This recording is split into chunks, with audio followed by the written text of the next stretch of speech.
Evangelho de Marcos, capítulo 4, apenas os versículos 40 e 41. E disse-lhes: por que sois tão tímidos? Ainda não tendes fé? E sentiram um grande temor e diziam uns aos outros: mas quem é este, que até o vento e o mar lhe obedecem? Palavra do Senhor. Essa passagem de Marcos, capítulo 4, bem como também Mateus, capítulo 8, Lucas, capítulo 8, vai falar a respeito da tempestade que os discípulos enfrentaram estando com o Mestre dentro de um barco em meio ao mar. E muitas das vezes nós gostamos de fazer um link com essa passagem, transferindo para as tempestades que nós enfrentamos no nosso dia a dia, aquilo que nós chamamos como as tempestades da vida. E eu já falei sobre eu já trouxe uma reflexão com esse tema aqui num outro momento, num outro contexto, utilizando um outro texto, inclusive Mateus 8.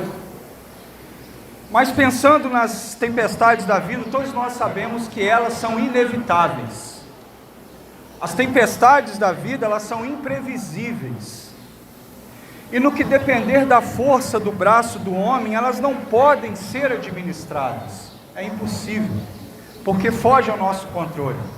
Porém, estas mesmas tempestades, quando vêm sobre nós, e eu também já falei sobre isso daqui no outro momento, elas não vêm com o desejo, com o sentido primeiro em querer nos destruir. Não, muito pelo contrário. Apesar de que existem muitas pessoas que pensam dessa forma, mas não é esse o sentido. As tempestades, quando vêm sobre as nossas vidas, em primeiro lugar, ela vem com o objetivo de nos ensinar algo, de nos trazer algum aprendizado. E aí sim, não seremos destruídos por elas, uma vez que entendemos o teor da mensagem que essa mesma tempestade tem a nos passar. E aqui em Marcos capítulo 4, a palavra de Deus vai nos dizer do exato momento em que Jesus atravessava o mar da Galileia, junto com os seus discípulos dentro de uma pequena embarcação, quando que pelo meio do caminho, diz a palavra de Deus, uma grande tempestade os pega de surpresa. E os discípulos, eu fico tentando imaginar isso, os discípulos de repente tentaram em vão, de forma vã, administrar aquela crise, porque diz a palavra que o barco era açoitado pelos ventos, balançado de um lado para o outro, as ondas eram grandes contra aquela embarcação, essa mesma embarcação se enchia de água. E é interessante que, ao falar de medo, ao falar de fé, olhando para essa palavra, eu fico imaginando isso. Ao mesmo tempo em que aquela embarcação se enchia de água, o coração daqueles discípulos se esvaziavam da fé. Talvez isso possa acontecer comigo hoje, talvez isso esteja acontecendo com você hoje. Quando o seu foco deixa de ser Cristo, e quando o seu foco passa a ser as circunstâncias que estão à sua volta. Porque quando nós tiramos o nosso olhar do Senhor, quando nós duvidamos de que Ele está no controle da embarcação da nossa vida, nós tendemos a deixar com que as águas tomem conta do nosso emocional. E com isso o nosso coração começa a se esvaziar da fé. Mas diz a palavra de Deus que com medo, os discípulos clamaram ao Senhor, está aqui no verso 38, e eles falam a Jesus: Mestre, não te importa que pereçamos? Nós estamos aqui morrendo, o barco afundando, o Senhor está dormindo, o Senhor não se importa conosco? Jesus então o que faz? Repreende o vento, Jesus repreende o mar, e diz aqui no verso 39 que acontece o quê? Uma grande bonança. É o que o Senhor quer fazer na sua vida hoje.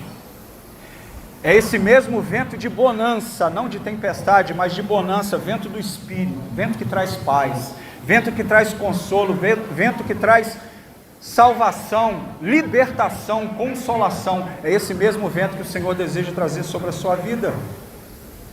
Então Jesus pergunta aos discípulos: por que sois tão tímidos? Ainda não tendes fé? Se essa pergunta fosse direcionada a você, e ela o é, o que você responderia? Por que sois tão tímidos, ainda não tendes fé? Qual seria a sua resposta para essa pergunta? Você já parou para pensar nisso? Como você responde hoje, ou como você responderia hoje, frente às tempestades que talvez você possa estar enfrentando, a essa pergunta direcionada da parte do Senhor Jesus para a sua vida? Você responderia com medo ou você responderia com fé? E aí, queridos, lendo essa passagem, refletindo nesse texto, ontem, veio uma pergunta para a minha vida em pessoal, que eu transfiro para vocês nessa manhã. Por que aqueles homens deveriam ter fé e não ter medo? Se eles estavam enfrentando uma situação de total dificuldade, talvez até perigo de morte, por que eles deveriam enfrentar aquela situação com fé e não com medo? E aí o Senhor me fez enxergar o óbvio, e a resposta para essa pergunta está dentro desse mesmo texto, está lá dentro do verso 35, quando Jesus mesmo já havia dado a ordem: passemos a outra margem do lago. O que eu aprendo com isso? Quando o Senhor está no controle da embarcação da minha vida, e quando Ele dá uma ordem, contra a ordem do Senhor, força nenhuma tem poder de agir ao contrário. E essa palavra vale para a sua vida também nessa manhã. Os discípulos então, caminhando para encerrar, dentro do verso 41, está aqui, os discípulos de forma atônita, eles então questionam, olhando uns para os outros: peraí, mas quem é este, que até o vento e o mar lhe obedecem? Está aqui dentro do verso 41, e eu respondo para você: este é Jesus, o nosso Senhor e Salvador, o único que tem o poder de controlar, de ter o controle de toda e qualquer tempestade que possa vir sobre a sua vida. Queridos, com esse texto eu aprendo, com essa palavra eu aprendo, que verdadeiramente nós não precisamos ter medo, mas precisamos ter fé. Rodrigo, mas em nenhum momento eu vou sentir medo? Não é isso que eu estou dizendo. O que eu quero dizer para você nessa manhã, dentro daquilo que a palavra ministrou ao meu coração, porque o medo faz parte da natureza humana, e o medo, até algum momento, ele serve como defesa para nós, dependendo da situação. Mas o que eu quero dizer para você nessa manhã, e eu peço em nome de Jesus que essa palavra faça morada, encontre morada no seu coração, é que o medo, quando vier, ele deve ser apenas uma circunstância, e não a causa base da sua fé. Sabe por quê? Paulo vai nos ensinar lá em 2 Coríntios capítulo 5, verso 7, que nós devemos andar por fé e não por vista.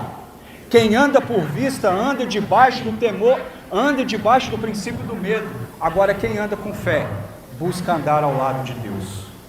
Então, que você possa andar por fé, que você possa andar debaixo do princípio da fé, que você possa ter fé em Deus acima de todas as coisas, para que o medo então assim não venha a fazer parte principal na sua vida.